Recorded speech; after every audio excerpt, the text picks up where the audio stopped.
سینیټر مشتاق احمد صاحب د دنیا واحد انسان دی چې د غزا د فلسطین د خاطر په خپل ملک هم جیل خوړلی دی او په غزا کې هم جیل خوړو.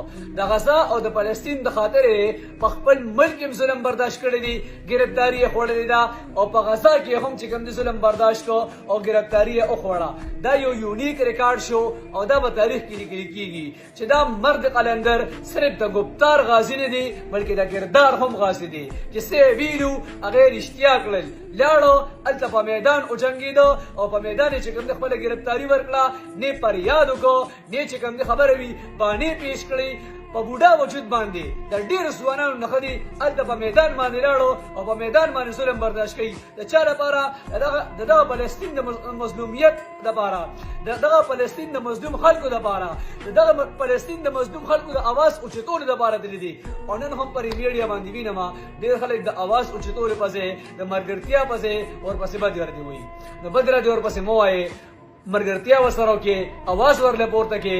واقعي چې دا دې وخت د امت مسلمه یو بهترین لیډر دی.